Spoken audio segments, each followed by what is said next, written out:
Hey, what's going on, everybody? This is Mark from Solar Games, and today I want to kind of give a warning video about the Brothers War Collector's Booster Box in general. So there was a recent Rudy video released maybe a couple hours ago that basically said, hey, he feels this pretty bullish on the product. It does seem like, again, the market is holding supply.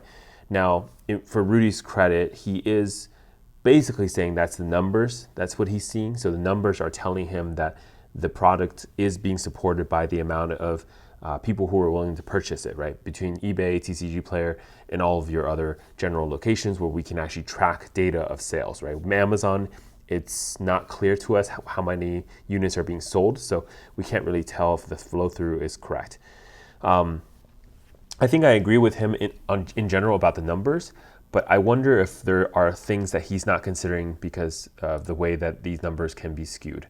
So the first thing to note is that, especially on TCG Player, these boxes are still in pre-sale mode, which means that until this coming Friday, your normal users like myself who doesn't own an LGS, who's not verified by TCG Player as an LGS, we can't actually list these items to be sold. So this denominator of number of sellers and their number of listings, they all have to be basically verified hobby stores. So as you can see, this logo here tells me that they all have verified with TCG Player that they are a hobby store.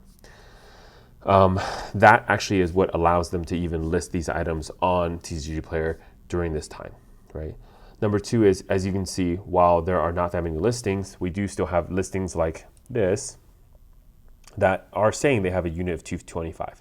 I don't think that they actually have that many collectors boosters in their like warehouse or storage, but it is a number that they're willing and able to probably get from their distributors because, again, Card Shop Live does a lot of large quantity purchases, so they're definitely able to pull that kind of numbers with their distributors, probably at a very preferential price where they can sell for a very low price but still be able to basically get a ton of a product anyways. So despite what I was saying, right now the price of these Brothers War collector's boosters are still kind of holding their price. I mean, I say that they're holding their price, but they really haven't. If you think about what past collector's boosters have done, and again, remember, you have to consider in the fact that we have now a MSRP increase because that started with Dominaria United and art is here. So one of the things I want to check here is, so as you can see, the Brothers War Collector's Booster is holding at 212. So I'm kind of curious about the Dominaria United Collector's Booster and seeing what the price was during that pre-release weekend for this box. Again, it had a kind of like a chase card, so we can see, right? So again, Dominaria United box, unlike Brothers War, came out of the gate at 272. So this is when they announced the box and announced it with Lost Legends. So Brothers War came out of the gate at 235. These came at 272. Okay. Again, one of the key was that we didn't actually know the print run of Dominaria United. We knew that it was going to be somewhat high because of the percentage of the insert of the legendary, Lost Legends, etc. But we really didn't have a clue of how many were printed. And if you look kind of at this going into pre-release, it kind of starts falling a little bit going to pre-release, and of course it dips around that release weekend here, right? So this is the release weekend of pre-release and release weekend right here. So it goes from 212 down to 205. So first of all, this didn't happen, of course, with Brothers War so far. But as you can see, the price kind of just stabilized around 200. I guess there was a brief dip of 185, but now it's back to around kind of like this 200, except actually, I guess I'm wrong. They're all 185 now. So there's a ton of listings. What looks like you can get at, 185. You can buy like pretty much 8 of them right now, right? So the price is falling for these Dominaria United Collector's Boosters, despite them having the chase card. But this price fall didn't really happen until post-release weekend. And part of this, I think, is actually the stupidity of Wizard, because I feel like part of this price falling is obviously Capital moving away from putting their money into this box and into, of course, the next set. So I'm sure a lot of people were buying, Brothers War or honestly some other card game as well at this point. Now let's look at like something like Neon Dynasty, right? Which has a similar chase card as well. So it's a good comparison to Brothers War Collector's Booster. So Neon Dynasty actually had a really interesting sales graph. So out of the gate, it wasn't too hot, right? Again, remember, consider this is pre-price increase, so the numbers are a little bit different. And you remember 272 for Dominaria United, whereas it's only 233 out of the box. It actually dipped quite a bit, right? So there was a big, like, remember Crimson Vow just happened, double feature just happened. So the market was definitely in this real bearish, like, can Wizard do something right moment, okay? Of course, then we find out that in those boxes there are, the neon ink cards. Of course, that's right when release weekend happens, and you see this big increase. While there was a dip right here, but this big increase started going back up again, and this is because people realized how rare these neon ink cards were, right? And that was mostly due to, I believe it was TCG Player, or was it Channel Fireball? I forgot which one. Channel Fireball or Card Kingdom did an analysis on how many boxes you have to open to get one of these neon ink cards, and that's when the price actually went way back up. But even at this, like, local minima here, like a local, dip, it never dipped below the starting price of 233. Look at this price here. It's like 236, 233. And of course, it shot way back up as soon as we found out about rarity. Again, this is post-release. This is when all the supply came in. Now, the key reason why this happened here was because first, people lost interest in the neon ink cards overall. Because once the neon ink cards were first being pre-sold, some of them were going for $200 each, which is probably not the right price given the rarity. Then they went up to like thousands of dollars, which is probably too high for the rarity. Then, of course, then it became, well, we're not really interested in any of the other versions. The only one we really care about is the most rare one. And that's what really brought this price down. In addition to the fact that there was a second wave of Neon Dynasty boxes, and actually quite a substantial wave of them in storage that was released into the public kind of like weeks after, or even months after release, right? I think it was about a month after release that second wave came in. Because I remember I bought boxes at around like this 213, this range about, right? 213-ish. And then they shot way up, but afterwards they kind of came way down. So they actually, in fact, they're lower than what I paid for. So it is what it is, right? And part of this is because, one of the questions things that Rudy brought up was, if the serialized cards and the shattered glass cards hold their value, of course the collector's booster will go up. Well, I argue two things. One is that the assumption that those cards are going to hold their price is purely assumption. So first, you have to be really careful with assumptions like that, because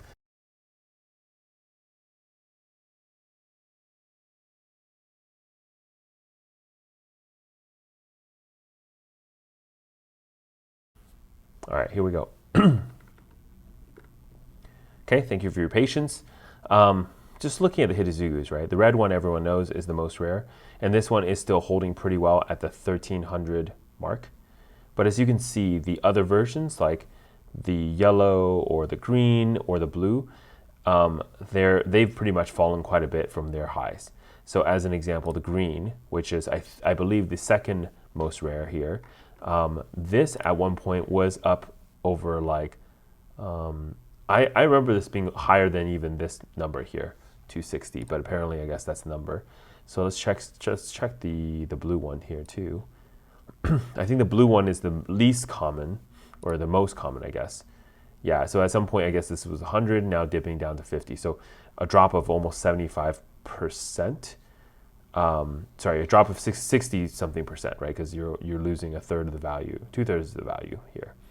So yeah, and then the neon yellow one, I think, by the way, this one's probably the best looking one, color-wise. As you can see, this at the highest was 400 something, but quickly went down to almost, like, again, a fourth of the price. So this one actually hit a 75% decrease in price or more.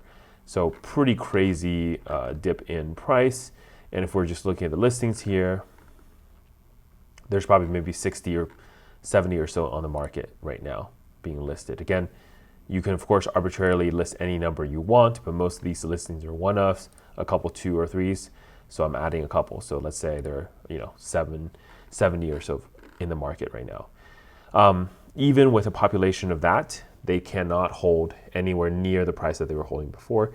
Gives me the theory that it's probably going to be the same for the other for the serialized cards, but also for the shattered glass cards as well from the Brothers War sets.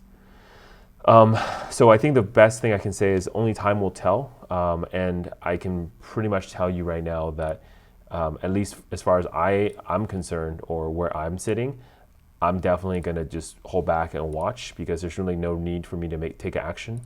212 for a collector's booster is not super cheap, where I have to pull the trigger and buy. Usually my buy triggers are below 200 anyways for any collector's booster, and it really depends on supply. And that's the second part, is that first I can show you that the cards aren't really holding their price. I mean, minus again the most rare one. The number 2, actually I'm kind of curious what the red one at the peak was, so we can have a good comparison. So the red one actually in fact went up, because I guess it's the most rare one, right? So at the peak it was 2,000, now it's down to about 1,300-ish. So that's around the market price, is that 1,300. Yeah. So currently the way that it's looking is that basically if it's not the most rare one, then it's not really going to hold price. So I guess that means if you have one of the serialized cards of the uncommon or the rares, it's really not going to hold, unless of course it's a good one like Ashnod's Altar, etc. So everyone's probably just chasing like Worm Coil Engines, Mox Ambers, those kind of really chase retro artifacts instead of the other ones. And then of course with Shattered Glass, people are going to look for the most useful transformer. They don't really want the ones that are kind of like your grade, B or C type of transformers as well. Yeah. The second biggest part is that we actually have a pretty good idea what the print run is for Brothers War Collector's Booster.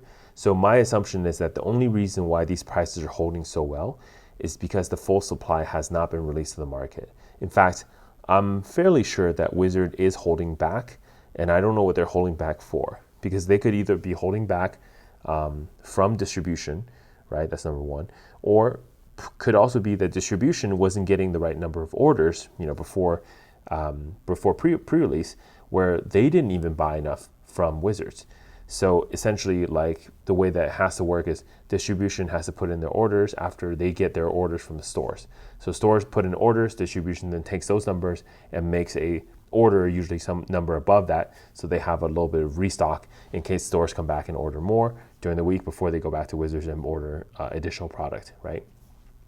And because the whole kind of cut back on Magic products in general that I'm seeing across all stores, it could very well be that distribution also didn't order as much from Wizards, and so the supply is just kind of constrained all the way through.